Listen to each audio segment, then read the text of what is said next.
High viewers, మంచు విష్ణువుకి సంబంధించి ఏ చిన్న న్యూస్ దొరికినా ట్రోలింగ్లు భయంకరంగా నడుస్తాయి. కారణం ఏంటంటే ఆ రకం చూస్తారు. మంచు ఫ్యామిలీ అంటే చాలు ఆ ట్రోలింగ్కి ఒక మంచి కంటెంట్ అన్నట్టు. అయితే మంచు ఫ్యామిలీలో మంచి మనస్సును కూడా లక్ష్మి చాలాసార్లు చూపించింది. గణేష్ గోల్డ్ తాకట్టులో ఉన్న బంగారాన్ని విడిపించి కొనబడును. సంప్రదించండి 9966651144. అండ్ మనోజ్ వచ్చేసి ఎక్కడన్నా ఎవరన్నా ఆపదలో ఉన్నారన్నా, ఎక్కడన్నా కష్టంలో ఉన్నారన్నా వారికి వెళ్ళి మోరల్ సపోర్ట్ ఇచ్చాడు. ఇక మంచు విష్ణు అయితే ఆ ఇంటికి పెద్దోడు కదా, పెద్దరికని చాటాడు. కొద్ది రోజుల క్రితం తిరుపతిలో ఒక అనాథాశ్రమానికి వెళ్ళి ఉన్నాడు. 120 మందికి పైగా పిల్లలు చదువుకుంటున్నారు. వారి యొక్క చదువు, వారి యొక్క అకామిడేషన్, ఫుడ్ అన్ని బాధ్యతలు నేనే తీసుకుంటా అన్నాడు. అప్పుడు మనం మాట్లాడుకున్నాం, కన్నప్ప సినిమా ప్రమోషన్ కాదు కదా, కన్నప్ప సినిమా కోసం ఇలా చేస్తున్నాడు ఏంటి, సరే ఎనీవే చేస్తుందో మంచిదే కదా, సో అభినందిద్దామని అన్నాం. ఇప్పుడు ఏకంగా మన కావలలో మధుసూదన్, జనసేన కార్యకర్త, మన బెంగళూరులో సాఫ్ట్వేర్ ఇంజనీర్గా చేస్తున్నటువంటి వ్యక్తి, మన పెహల్గామ్ ఉగ్రవాద ఘటనలో చనిపోయినటువంటి వ్యక్తి, ఇతని కుటుంబాన్ని పరామర్శించడానికి మన మంచు విష్ణు వెళ్ళాడు. మధుసూదన్ యొక్క భార్య కామాక్షి, వాళ్ళకి 2 బిడ్డలు, ఒక కొడుకు కూతురు. అసలు ఏమైంది ఏంటి, ఆ రోజు అసలు ఏం జరిగింది మొత్తం ఎక్స్ప్లెయిన్ చేశాను. ఆ క్షణాన ఏమైందో మరి పాప మంచు విష్ణుకి మనస్సు అసలు ఇది అయిపోయి, అమ్మ జరిగిన ఘోరం, దానికి బదులు వచ్చేసి ప్రభుత్వం చెప్తుంది. ఇక మీకు సంబంధించి అమ్మ, మీ పిల్లల యొక్క చదువు కావచ్చు, వారి యొక్క కెరీర్ విషయంలో కావచ్చు, నాదమ్మ బాధ్యత, నేను దత్తత తీసుకుంటున్నాను అని చెప్పేసి అన్నాడు. హ్యాట్స్ ఆఫ్ చెప్తున్నా మంచు విష్ణు మనస్ఫూర్తిగా. ఎందుకంటే మంచు విష్ణుకి సంబంధించి ట్రోలింగ్లకు సంబంధించి మనం మాట్లాడుకున్నప్పుడు మంచిని ఖచ్చితంగా మనం మాట్లాడాలి.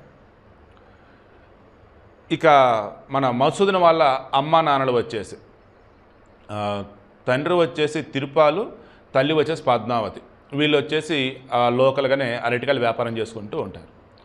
మధుసూదన్ బెంగళూరులో సెటిల్ అయ్యారు. దాదాపు 12 సంవత్సరాలు పైబడి ఆయన సాఫ్ట్వేర్ ఇంజనీర్గా చేస్తూ ఉన్నారు.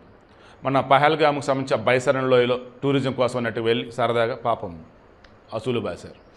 సో ఇప్పుడు నేను చెప్తున్నది ఏంటంటే, దయచేసి గుర్తుంచుకోండి, మంచు విష్ణుకి కానీ మంచు మనోజ్ కానీ ఉన్నటువంటి గొడవలు ఏవైతున్నాయో అవి ఫ్యామిలీ గొడవలు, అందులో నో డౌట్.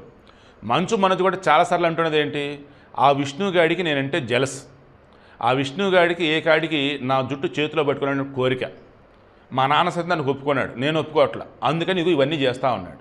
నాకంటూ జ్ఞాపకాలన్నీ, నాకంటూ కొన్ని వస్తువులన్నీ అది ఇంట్లో ఉన్నాయిరా బాబు, నేను తీసుకుంటాను, నేను ఇంట్లోకి రానివాడు ఏంటి వీడు, అండ్ నా వాటికి సంబంధించిన కూడా ధ్వంసం చేస్తున్నాడు. ఎందుకు అడిగి అంత కుళ్ళు నాకు అర్థం కాదు. ఇంటికి పెద్దోడేగా, నాకన్నా 4 సంవత్సరాలు పెద్దోడేగా, పిలిచి మరి ఏంట్రా అని మాట్లాడితే అన్నీ చేరిపోతాయి కదా, ఎందుకు అలా ఉన్నాడు ఏంటి, నాకు న్యాయం చేయండి అని చెప్పేసి అంటాడు. న్యాయం చేయాలంటే ఎవరండి, మంచు విష్ణువుకి సంబంధించి వాళ్ళ తల్లిగారు చిన్నప్పుడు చనిపోయారు. ఇప్పుడు ఎవరైతే ఉన్నారో ఆమె వచ్చేసి మోహన్ బాబుకి 2వ భార్య. అండ్ మంచు విష్ణుకి స్వయాన సొంత పిన్ని, కానీ ఏ రోజు పిన్నిలా చూసుకోవాలి, కన్న కొడుకులాగా చూసుకుంది. ఇక మంచు మనోజ్కి స్వయాన ఆమె కన్న తల్లి. సో ఆమె వచ్చేసి మోహన్ బాబు గారితో ఉంటూ మంచు విష్ణుతో వచ్చేసి సన్నిహిత సంబంధాలు మెయింటైన్ చేస్తున్నప్పుడు మనోజ్ విషయంలో ఎందుకు ఏంటి అన్నప్పుడు ఇంటర్నల్గా ఏదో ఫ్యామిలీ ఇష్యూస్.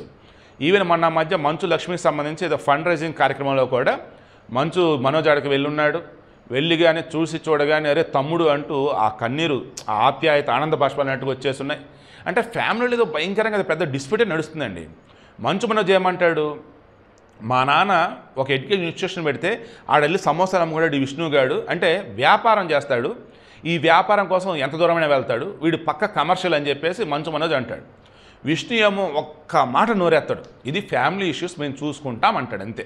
ఇక మంచు మోహన్ బాబు వచ్చేసి క్లారిటీ ఇచ్చేస్తున్నాడు, నా ఆస్తులు చిల్లిగవ్వ కూడా మనోజ్కి ఇచ్చేది లేదు, ఇదంతా నాది, నేను కష్టపడి సంపాదించింది అంటాడు. నీ ఆస్తి ఎవరు అడిగారు నాన్న, నాకు ఆస్తి ఏమొద్దు నాన్న, నాకు న్యాయబద్ధంగా అందాల్సినవి అందేలా చేయొచ్చు అంటాడు ఎవరు, మనోజ్ అంటాడు. అవి ఏం అందాలి ఏంటంటే వీళ్ళు ఎవరు క్లారిటీ ఎవరు. సో ఇటువంటి మూమెంట్లో మంచు విష్ణు మీద దారుణంగా ట్రోలింగ్లు కూడా నడుచున్నాయి. కన్నప్ప మూవీకి సంబంధించి మనోజ్ అనేటువంటి డైలాగులు ఏవైతున్నాయో, 1 కోటి రూపాయలు పెట్టి తీసినంత మాత్రం అది చిన్న సినిమా కాదు, 100 కోట్లు పెట్టి తీసినంత మాత్రం అది పెద్ద సినిమా ఏం కాదు, కంటెంట్ కథలో బలం చూసారా, అది చిన్న పెద్ద డిసైడ్ చేసిద్ది. ఈ దొంగ కన్నప్ప మూవీలు అని చెప్పేసి పాపం మంచు విష్ణు సంస్థకి గట్టిగానే జనాలు ట్రోలింగ్ చేసేలాగా స్టఫ్ ఇచ్చేసాడు ఈ మనోజ్. ఏమైంది ఆ తర్వాత, మంచు విష్ణువుకి సంబంధించి భక్త కన్నప్ప సంబంధించి నానా రకాలుగా ట్రోలింగ్లు చేశారు.